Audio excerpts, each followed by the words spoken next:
안녕하세요. 이슈 파이터 장진섭입니다. 여러분과 함께 우리 사회 이슈를 알아보고 그 이슈에 대해 심층적으로 분석해 주실 이슈 파이터를 초대하여 속속들이 알아보는 시간 이슈 파이터. 오늘의 이슈 파이터 연속 기획 황은주 전 유성구 의원님과 함께 하겠습니다. 안녕하세요. 안녕하세요. 예, 오늘 두 번째 출연이세요? 네, 영광입니다. 이렇게 또 바로 불러주실 줄이야. 아니, 또 불러달라고 해서 제가 바로 불렀습니다.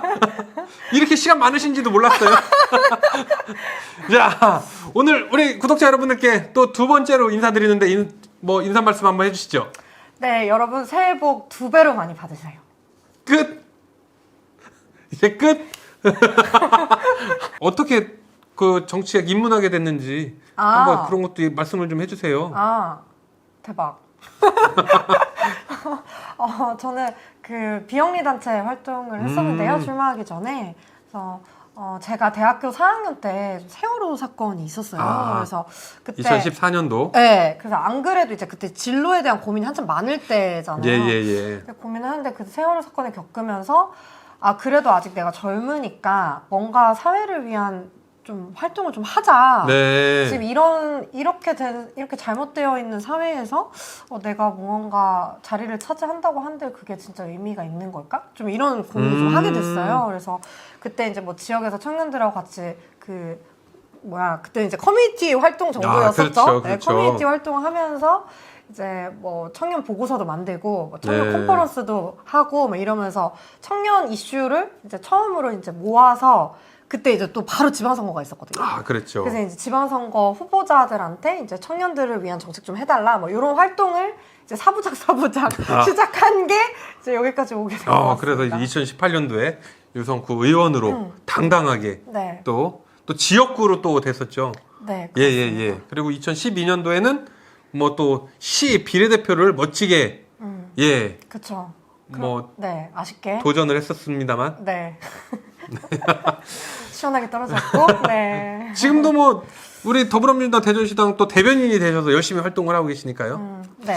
자, 이제 이슈로 넘어가도록 하겠습니다. 오늘의 이슈, 국회의원 뽑는 방식을 바꾸자라는 지금 여론이 일고 있습니다. 우리 중대선거구제입니다. 중대선거구제. 자, 중대선거구제 좀 쉽게 한번 어떤 내용인지 말씀 좀 해주시죠. 네, 최근에 또 윤석열 대통령이 이제 꺼내면서 이슈가 되고 있는데요. 쉽게 말하면 자기 지역구에서 한 명 뽑던 것을, 그러니까 국회의원 한 명을 뽑던 걸 지역을 늘려서 3명, 4명, 많게는 5명 이상까지 뽑자, 이런 겁니다. 그러니까 예를 들면 대전 지역의 국회의원이 지금 7분이 계시죠. 근데 이제 지금은 7개의 선거구에서 한 명을 뽑는다면 이것을 이제 대전시 전체를 하나의 선거구로 해서 7명을 한 번에 뽑자. 그러니까 7등까지 뽑자는 게 이제 대선거구제인 거고요. 네. 그러니까 5명 이상이면 대가 되고, 그다음에 이거 예를 들어 둘로 쪼개서 3명, 4명씩 뽑자. 이러면 이제 중선거구제가 되는 겁니다. 그래서 네. 아주 그냥 귀에 쏙 들어오게. 자, 그런데 보통 지금 그것을 계속해서 찬성을 하고 추진해 왔던 게 사실은 소수 정당이란 말이에요. 이제 다당제를 지금 뭐 얘기했던 그런 정당들이 좀 이제 중대 선거구제로 개편이 돼야 되지 않느냐. 그렇게 됐을 때 어떻게 해서 그게 이제 다당제가 되는지 그거에 대한 설명 좀 부탁드릴게요. 네, 이제 진보정당에서 주장을 많이 하시기는 했는데 사실 진보정당만 또 주장해왔던 건 아니거든요. 그럼요. 네, 그거는 이제 민주당에서도 굉장히 좀 오랫동안 사실 논의되어 왔기는 했습니다. 근데 네네네. 이게 사실 반드시 또 다당제를 추구한다고 하는 것도 아니거든요. 그것도 애매하죠. 그것도 애매해 지금 상황이. 그것도 아닙니다. 그러니까 오히려 양당제를 좀 더 건강하게 만들 수 있는 수단이 되기도 하거든요. 그러니까 예를 들면 지금 우리가 기초의원, 그러니까 구의원을 우리가 지금 중대선거구제로 그렇죠. 뽑고 있거든요. 예를 들어 이제 구의원 같은 경우는 한 선거구에서 3명, 2명, 3명씩 뽑고 있으니까요. 저 관저동 4명 뽑았습니다. 네, 4명 이렇게 뽑고 있죠. 예. 그러니까 지금 근데 보면은 그렇다고 해서 정의당에 한 명이라도 들어왔습니까? 아니거든요. 그렇죠. 그래서 왜냐면 뭐 한 명 들어올 수도 있지 않겠느냐 그때 막 그런 기대감이 있긴 있었습니다. 있긴 하지만 아직은 쉽지는 않습니다. 왜냐면 우리나라 국민들께서 아직 양당제에 좀 더 익숙하시기 때문에. 그래서 저는 양당제라고 해서 무조건 뭔가 뭐 기득권이고 무조건 나쁘고 뭐 다당제라서 무조건 좋고 이렇게 생각하지 않고요. 오히려 이제 이 제도를 도입하는 이유는 사실 사표를 줄이기 위한 건데요. 그러니까 말하자면 국민들의 뜻을 더 정확히 반영하기 위한 것이다. 이게 무슨 말이냐면 지금 선거구제에서는 1등만 당선이 되기 때문에 예를 들어 51대 49의 경우 51% 받은 후보가 당선되고 49%의 사표가 되죠. 이게 다 사표가 돼버리는 거예요. 그러니까 100개의 선거구에서 전부 다 51대 49였으면 그 한 정당은 51%만으로 100개를 다 먹어버리고 그렇죠. 49%는 한 석도 못 얻게 되는 거죠. 그렇게 설명하니까 중대 선거구제가 되게 좋은 것 같이 느껴지는데 지금? 네. 굉장히 찬성론자로 지금 얘기 나오신 건 아니잖아요. 저는 사실은 지금의 소선거구제보다는 중대선거구제가 조금 더 낫다고 생각하는 편입니다. 네. 왜냐하면 같은 양당제라도 조금 더 나은 양당제를 만들 수가 있다. 왜냐면 사표도 줄일 수가 있고 당내에서 조금 더 그 정책을 가지고 경쟁할 수 있는 여지가 좀 더 늘어나지 않나 이런 좀 기대감이 있는데요. 왜냐하면 지금 같은 경우에는 사실은 국회의원 선거구가 되게 작아요. 그래서 구의원 선거구 2개 정도 합쳐놓은 크기거든요.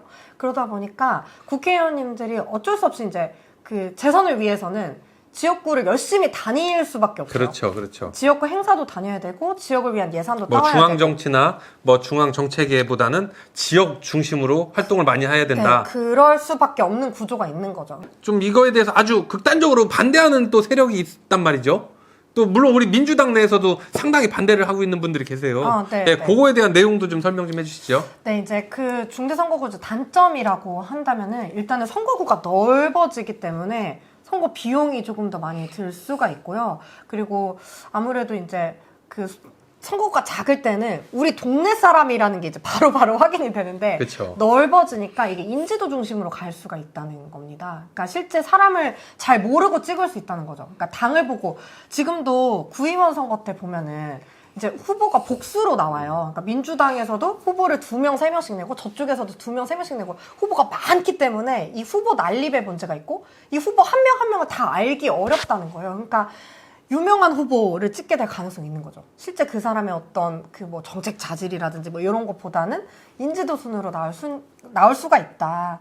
뭐 그런 게 있다는 거고 그리고 이제 이렇게 되면 이제 정당의 그 중요성이 좀 더 높아지기 때문에 당내에서 공천을 받기 위한 경쟁이 좀 더 당내 경선이 엄청나게 치열해지겠네요. 그렇죠. 치열해질 수 있는 거죠. 그리고 예를 들어 이제 지금 구의원 선거와 같이 가번 나번 이렇게 하듯이 가번이 압도적으로 유리하다고 하지 않습니까?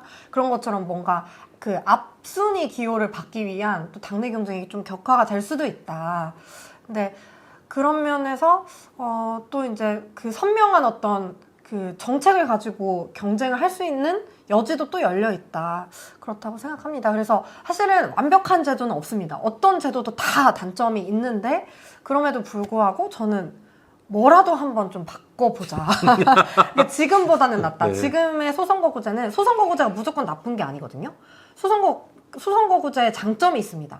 소선거구제의 장점이라고 하면은 이게 선거구가 작기 때문에 사람을 알아요. 그렇죠. 우리 동네는 누가 우리를 대표한다를 알 수가 있고 더 밀착적인 스킨십이 가능하고 그리고 이제 여기도 이제 역시 선명한 대결이 가능한데 지금 우리 정치의 문제는 이게 적대적으로 흐르고 있다는 게 어쨌든 문제인 선거 거죠. 개혁이 좀 필요한 시기인 것은 맞다. 네. 그렇다고 이것이 중대 선거구제가 정답은 아니지만 그렇죠. 네네네 한번 시도해 볼 만하다. 네, 그렇습니다.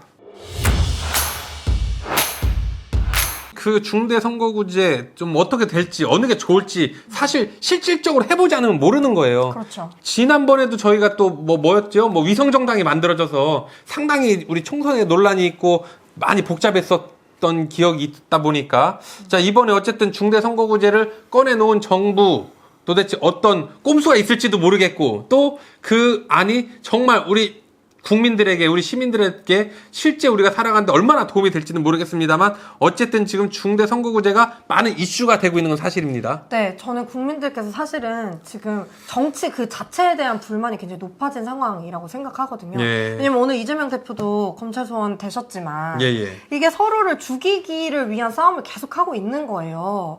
그러니까 사실은 우리가 더 잘하기 위한 경쟁을 하는 게 아니라 얘만 무너뜨리면 상대방만 무너뜨리면 내가 당선되는 구조. 양당 구조니까 워낙에 네, 근데 더욱더 이제 그런 게 있죠. 사실 미국 같은 경우는 같은 양당제지만 그렇게 운영되진 않거든요. 네네. 그러니까 우리가 이 지금 양당제를 유지하더라도 어떻게 하면 우리 정치의 질을 높일 수 있을 것인가. 네. 근데 지금 이대로는 답이 없다는 거죠. 예. 그러니까 뭐라도 좀 시도를 해보자. 이런 취지입니다. 네. 자, 우리 황은주 전 유성 구의원님, 우리 더불어민주당의 대전시당 대변인님과 오늘 중대 선거구제에 대해서 한번 알아보았습니다. 한번 또 마지막 인사 한번 하시죠. 네, 여러분 이렇게 끝까지 들어주셔서 정말 감사드리고요. 이번에 좀 선거제 개혁이 좀 잘 될 수 있도록 여러분들도 또 관심 가지고 지켜봐 주시면 좋겠습니다. 이슈파이터도 많이 사랑해 주세요. 최고네. 다음에는 더욱더 새롭고 알찬 이슈를 여러분과 함께 하도록 하겠습니다. 좋아요, 댓글 꼭 부탁드리고요. 끝까지 함께 해주신 구독자 여러분, 시청자 여러분, 진심으로 감사드리겠습니다. 이슈 파이터!